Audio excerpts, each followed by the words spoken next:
Hey, it's Andrew Downs. I'm proud to support Three Beards Media, and I would love to work with you. If you need merchandise for your company, organization, band, softball team, whatever, I can help. From name brand apparel to promotional items, large orders or small, online stores, and more, I can help your brand stand out. AKC Marketing is local, based in Johnston, and we are an employee-owned business, so our costs are low and our turnaround times are fast. But most importantly, we give you personal service to make sure you get exactly what you're looking for. Email me at andrew@akcmarketing.com or find me on social media, and let's make some cool stuff together. Now sit back and enjoy this Three Beards Media podcast.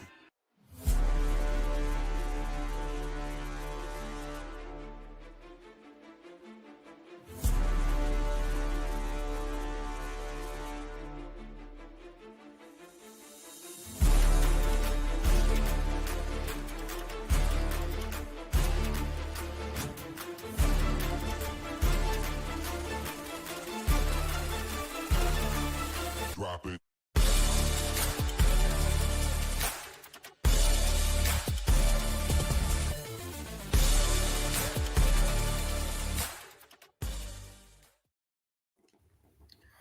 Welcome back to another edition of the Ball Don't Lie podcast. We're in wild card weekend already, coming off a last-second Notre Dame field goal cover for Smule and I. Smule, maybe your best week of the year, finishing on week 17. That was really good. What's happening, man? Nothing, dude. Yeah, just plucking along. Crazy. Playoffs are here, man. It's just like, I don't know. Maybe it's just us getting older, but man, the year flew by. Super, super weird. Yeah, when you get busy, it gets a little different than that. But It's exciting time of the year too.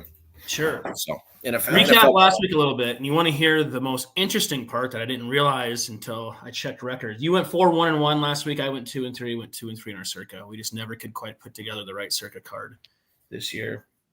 Your tie was our first push of the season. Who was it?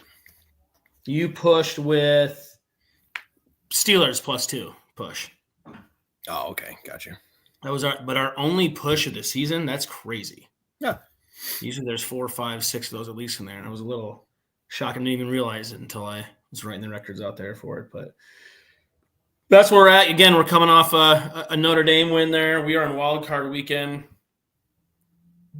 Spaghetti's producing the background. Our Broncos are back in the playoffs for the first time since the Super Bowl 50 win. That was forever ago. Almost a decade. My daughter, who just turned 9 in December, was like not even 2 months old. Right. Yeah. Almost a decade. That's how the NFL works. You know that. It's crazy. Like, it's sometimes. That's a little aggressive. That's a little long, though. That's a drop.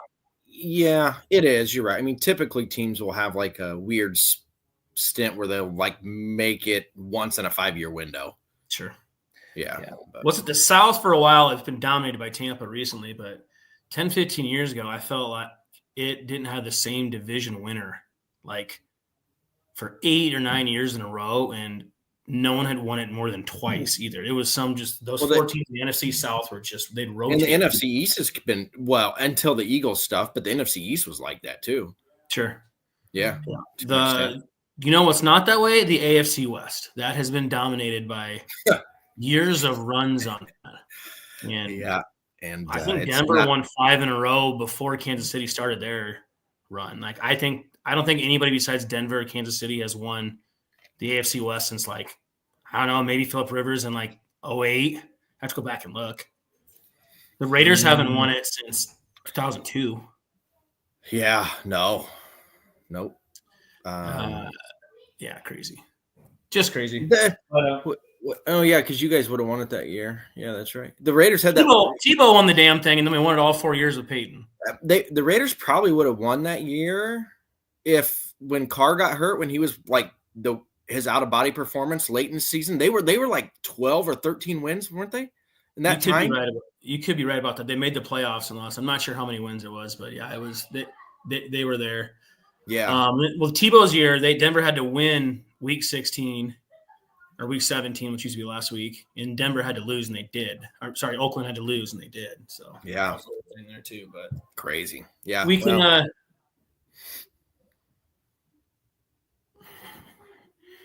Katie, geez, what are you doing? We can just I lost train of thought there. Why don't we just go ahead and I think we might as well just go ahead and pick all 6 games this week. I did look at some of the futures on what all the teams are as well. And there's some interesting plays on that if you want some decent money for pizza money. Okay. And we can kind of just run through that. You want to start with the odds on that? I can run through that quick. Yeah, go ahead, because I don't even have them. I haven't looked at them, so perfect. I can kind of give you who I think, but I'm curious on the odds in terms of numbers. You got Detroit is the best odds at plus 295. That's still pretty good going into the playoffs in this. You're getting almost 3-1 money on Detroit. Kansas City is plus 350. Baltimore plus 550. The Bills plus 600. The Eagles plus 700. Little shocked that they're 7-1 still. The Vikings plus 1,500. Green Bay plus 2,500. Tampa Bay plus 2,800, Chargers plus 3,000, Washington plus 4,500, the Rams plus 4,500, Denver plus 5,500, and then the Steelers and Texans are plus 900. Give me the Eagles. Give me the Eagles and the Bills at plus 600 and plus 700. Mm-hmm. Those are, pretty crazy odds on that too. And you get, the conference winners, you get the Eagles are still at plus 300 just to win the NFC. That's just to get to the Super Bowl. What were the Vikings? The Vikings were plus 1,500, and they're plus 700 to get to the Super Bowl. You got Green Bay at plus 1,200 too. I don't know how you feel about them, and people are either really strong or against them. Plus 300 for Philly to get to the Super Bowl, I'll be putting money on Philly plus 300 to get Super Bowl. I still have I have pre- and mid-season bets, large with Buffalo and Detroit, and I also have the Ravens mixed in there, I think as well. But if it's a Buffalo and Detroit Super Bowl, I'm going to be sitting pretty, and I might just hedge with some 3-1 on the Eagles too, 3 and 7-1. Yeah, I like the Eagles. Yeah, they're playing good. I wouldn't.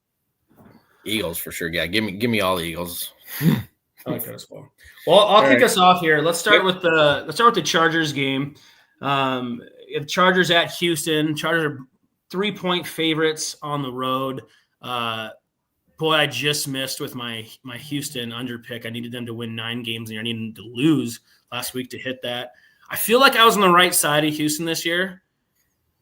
The Colts and the Jags were just complete effing letdowns with them. Houston actually dominated the division games and struggled everywhere else. Yeah. I don't believe in Houston. I think Stroud had a crazy, terrible year.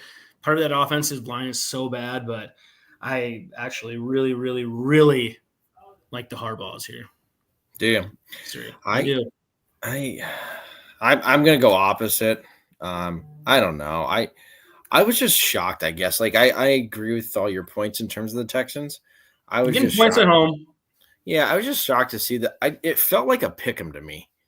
I don't know, like Chargers laying points on the road. I just don't want a part of it. I agree. Stroud didn't play well. Texans don't fit the part. The division's extremely weak. But do we start the Bryce Young versus Stroud comparison again? Young was kind of left for dead and played pretty good football last half. They were like my favorite team the last 8 games. It was I backed them like almost. Besides 2 weeks ago, week 17, when they just got trounced. Oh yeah, they got boat raced. Their only game. They were huge dogs, and that game I think was the one that they were favored in too. So yeah, it's shout out Sean. We see you, Sean. You're Notre Dame. Yes, Ted has a future. I have a future too. By the way, I just haven't posted it in the chat. That's funny. Yeah. No, it was great. Small and I both took Notre Dame -2 last week. It was fantastic. Hit our card for a win. We actually we both have Texas +6 as well from last week's card going tonight. So, and I have a future on Texas also. I have a little one on them, not as big as Notre Dame's. I have a little one on Texas. I just don't like Ohio State. I don't know why. And maybe it's the fans and the Twitter could be. I didn't like Notre Dame at all. Marcus Freeman actually makes them tolerable. He's an easy guy to cheer for. Marcus Freeman's very, very easy guy to cheer for. So, yes, Sean Roberts, Notre Dame, they're in the Natty. Congrats. Yep, congrats. They showed how you do it. You just have to schedule the weakest ass schedule, go play nobody, and then lose to Northern Illinois. Yeah, get yourself a Natty. And then you just go win. So just get in the playoffs and cause havoc. Yeah, that's it. Just do that. So all right, we're on opposite already on the Chargers. I like it. All right, we're probably gonna be opposite here too. Baltimore, game Pittsburgh. 2. I'm gonna take Pittsburgh. I will just. Yeah, I will fade the Ravens in the playoffs. Just blind. Lamar in the play. It's a thing. It just is a thing. I don't know. I'll fade Russell Wilson. Fair. I mean, fair enough. I guess I'm putting more just faith in Tomlin here to muck something up, and keep it just within an arm's length. Or even if it's out of reach, let's just say it's 14 points. That back door is wide open there to sneak one in. But it's a lot of points. It actually has come down. It opened up at 10. Yeah. So I don't know. At some point I would like to think Baltimore gets over the hook, but we'll see. Over the hump, I guess. I don't know. This is just they played pretty recently too, and it was pretty damn ugly. And that was when the division. The division was still on the line. I just think that for whatever reason, they've ran out of gas a little bit. There's a little bit of fool's gold with Russ when they first started playing. I just don't think the Steelers team is equipped to play. But like you said, there's a playoff Lamar. If that guy shows up, the Steelers can win the game. Oh, yeah. They surely can. And the other big deal, too, is the Ravens are without Flowers for at least the first 2 playoff games, they said. There's a chance to play in the conference championship. Well, my thing, too, is like this week, we know, like, one of these dogs is going to win. I mean, it's going to be the next one. We're going to be opposite again. All right, we're opposite there. The next one. So this is what happened. Shane Finnegan asked me before the line came out. He said, "What is the line going to be for the Bills and the Broncos?" And I said 7.5. And he's like, "Why do you say 7.5?" And he must have just came out and he saw what it was. I go, because 7.5 is the number that I wouldn't bet. I said, 'cause I think that's the perfect line. I said if it was 7 or less, I would take the Bills on the bet, and if it's over 7.5, I would take Denver. It opened at 7.5, and now sits at 8.5. Mm-hmm. So that's why I said I'm going to stick to my original thought process that Denver can keep this close. I don't think Denver's winning. Sure, but I think they're going to cover 8.5. I do. Maybe there's a little bit of fanboy involved in that decision, but I'm going to take the Broncos plus 8.5. Okay. Yeah, we'll be opposite here. I don't know. I just think Buffalo's a brutal animal here at home, and we should be putting our bets in with each other instead of paying the bookie. Yeah, no kidding. This is hilarious. Yeah, I definitely think if there's a team that's going to beat Kansas City and knock them off the high horse, I think it's this Bills team. So let me give you my 2 points, and you can tell me if I'm being just a crazy fanboy or not. Sure. Teams you don't want to play that are early is like Green Bay in the playoffs last year. They don't know what they don't know. They made a little mini run there. They can play. Denver can play, lead the league in sacks, play good defense, and they got a rookie quarterback that is just not afraid to let the damn thing rip. Yep. And now that can result in losing 40-0 or just having enough balls to hang around and not knowing you're not supposed to be in this game at this point. There is something to that. And there is a pressure on Josh Allen to deliver still. There's just these early games that get weird like that. That is the recipe for Denver to come out and win, is that they can play good D. Yes. Now, I just think Josh Animal. Yeah, he's an animal. Call him Josh Animal. Yeah. Josh Allen is just an absolute animal, and it just feels a little different with him this year. I had huge Josh Allen MVP bets that are going to get home for me, which if they don't get home, it's stupid. There's no way they give it to Lamar. Josh Allen's here. No. Sorry, I mean, 3 for 3 opposite. Yeah, I mean, I don't disagree with your points. It's just more of I think Denver's defense is just, they're going to have to really, this is going to have to be that A plus like performance here. Has to be offensively and defensively. Like Denver has to play. Denver's playing, but they're playing with house money. Their goals accomplished for this year. Making the playoffs is way ahead of schedule. 100%. So there's a level of going and playing loose and letting it rip to where you got Vance Joseph being like, we're going to blitz. I mean, just blitzing places that you normally don't do stuff because what's there to lose? You're supposed to. You should play. Let's let it rip. You should. I completely. You have to trick plays, that type of stuff. But for Denver to win this, Denver can't win or get to the Super Bowl. They can win a game like this. That's just the type of team. Yes, 100%. I don't disagree with that. And it not win the Super Bowl, you can win a game. 100%.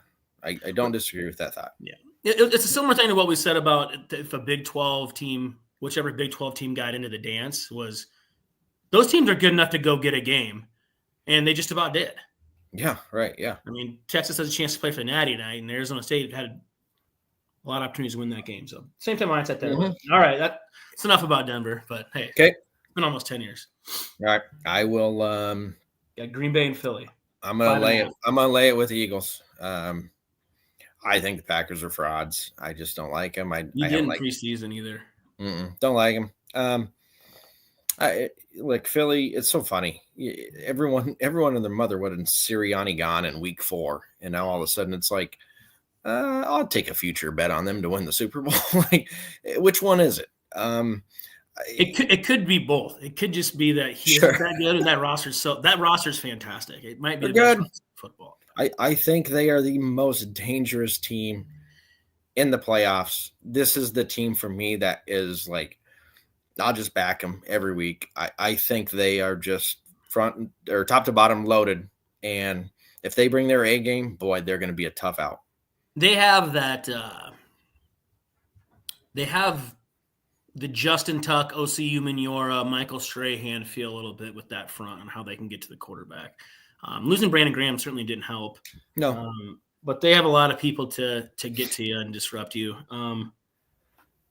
This line opened at, I want to say like 3.5, 4. Yeah, 4, I think. So I got a Philly bet in there. It's at 5.5 now. We're going to be opposite here again. This is my least confidence pick though. Okay. Is this like this is the last one I filled out before we started. Like if Philly could win this game by 40.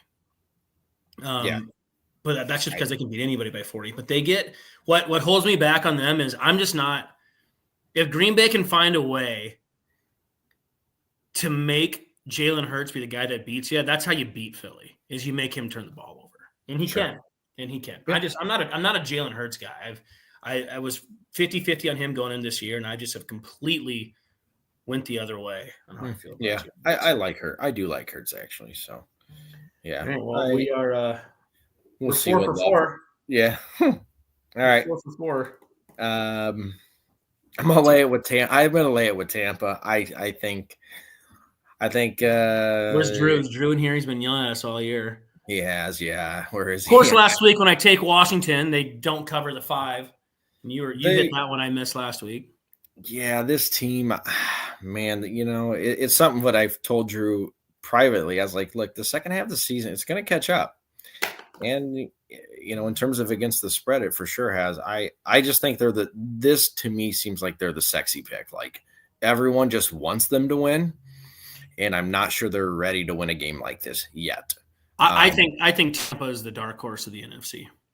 I 100% agree. For the reason you can, they make you one-dimensional defensively. They're not very good against the pass, but you cannot run the football on them.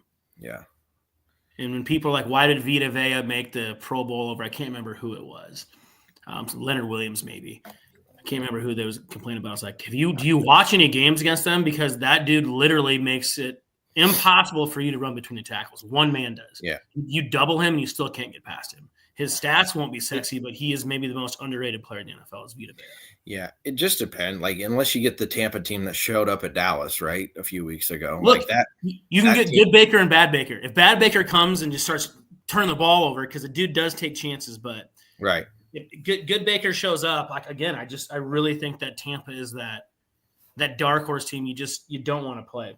Yeah. Can we talk about Sean McVay's decision to not be in this game, though, last week, and why he sat everybody and chose the 4 seed to play the loser of Minnesota and Detroit, unless he just like, look, I had no problem playing either one of those teams. Is that what it was? Or they just banged up?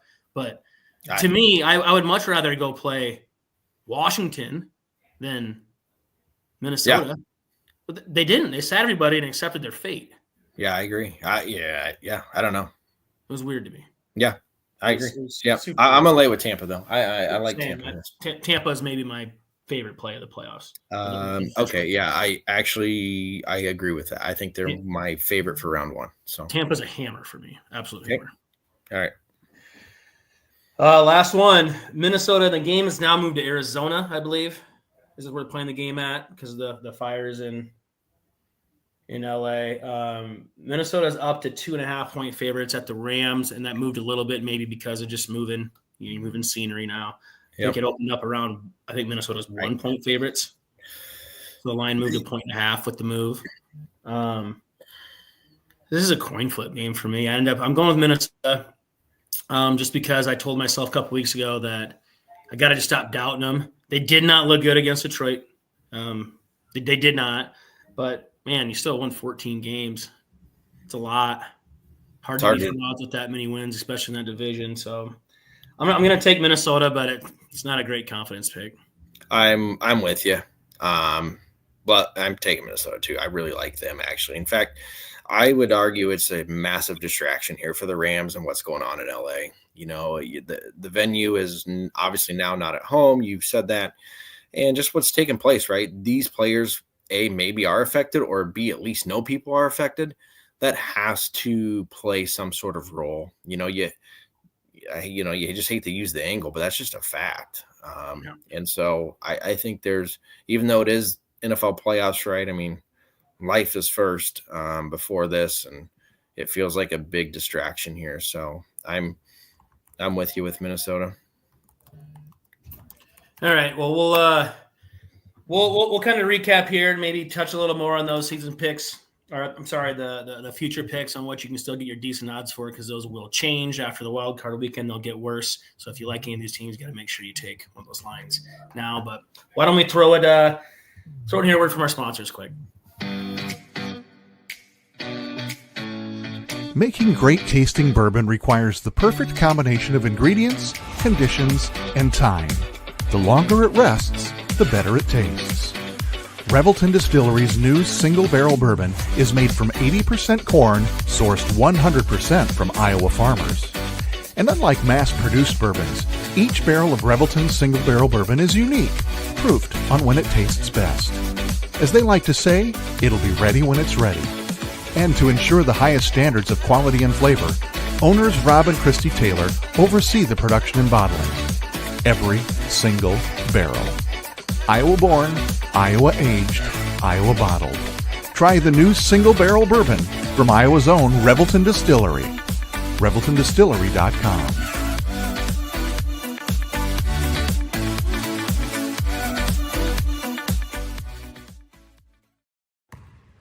When energy meets precision, anything is possible.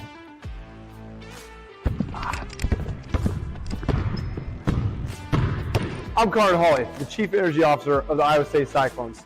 I'm full of energy on and off the court, but nothing gives me more energy than helping families find their dream home.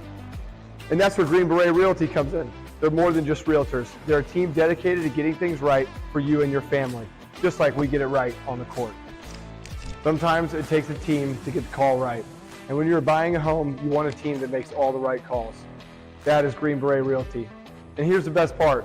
When you buy or sell a home through Dan at Green Beret Realty and mention this ad, he'll make a donation to the We Will Collective, helping student athletes like me thrive on and off the court.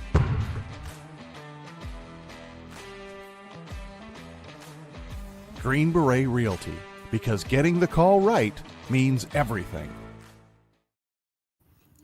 Welcome back to the Ball Don't Lie podcast. We are in wild card weekend already. I'm Ted. He's Small. We got Pig producing in the background. Sean Roberts also wants us to talk about the TGL a little bit. Full disclosure, I haven't had a chance to watch it yet, but I've just seen some clips, and Look, man, it's a way for these guys to embrace a little bit of, some YouTube golf and stuff like that. I think for too long, and I'll let you kind of speak to this as it was your world for a decade plus. Yeah. I think a lot of the PGA and just kind of the upper echelon people got way too stuck in their ways of it being almost an elitist. Like, golf isn't just for scratch golfers and pros, which you were at one point too. Sure.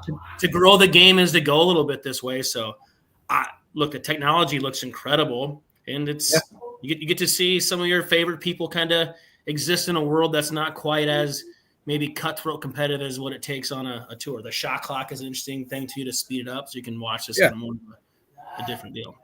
Yeah, I think it's a cool concept and idea.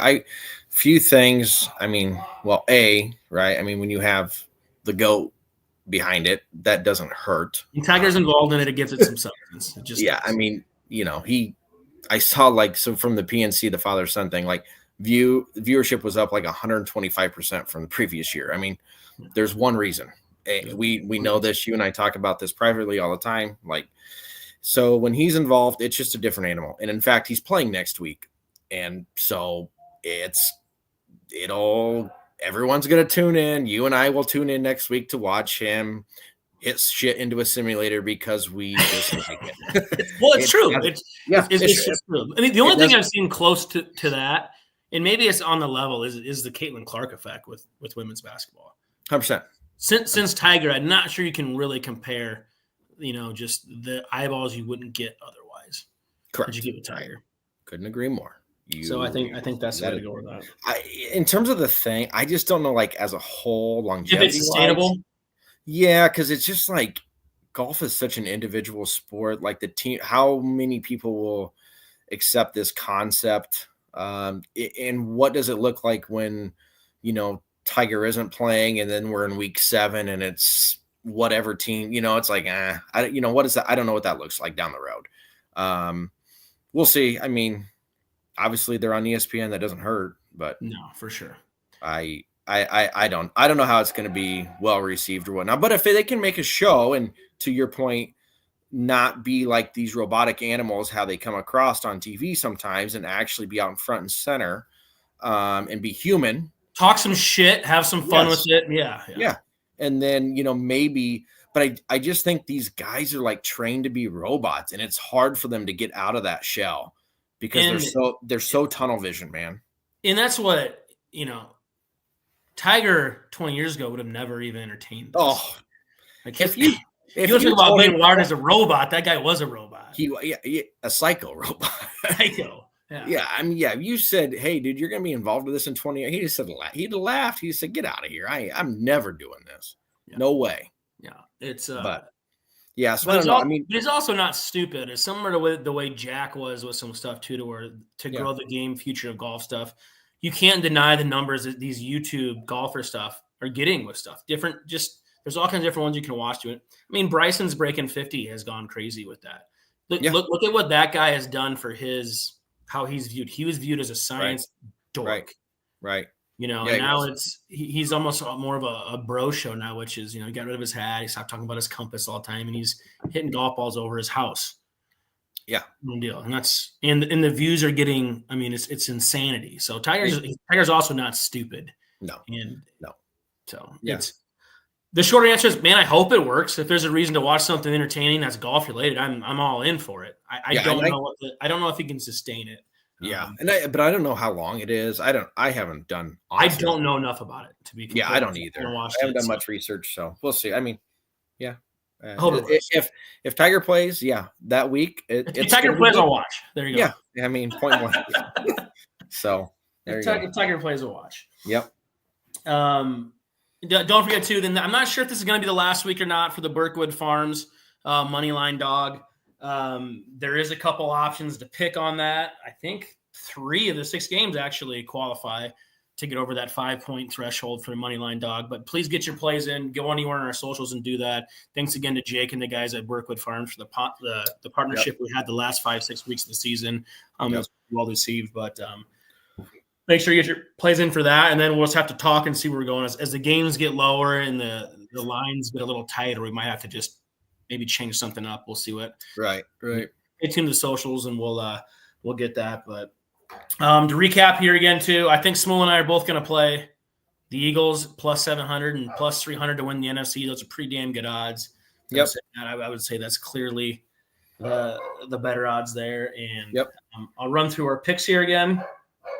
Ted had the Chargers -3, Baltimore -5.5, Denver +8.5, Green Bay +5.5, Tampa -3, Minnesota -2.5. Right, Smule, I had Houston +3, Pittsburgh +8.5, the Bills -8.5, Eagles -5.5, Tampa -3, and Minnesota -2.5. Well, that's it, man. It's Wild Card Weekend. Should be fun. Good luck to everybody. Thanks for this followed. Make sure you get your Berkwood Farms Moneyline Dog play of the weekend. Anything else to add, dude? No, man. Good luck. Yeah. Fun. Playoffs are exciting part of the season, man. Yeah, it's the best. It's the best and depressing because it means football's almost over too. Yep. And then the draft. And the draft. I do love the draft. Yep. All right. Well, thanks again to Pig for producing the background. As always, I'm Ted Eastmore. Cash that ticket.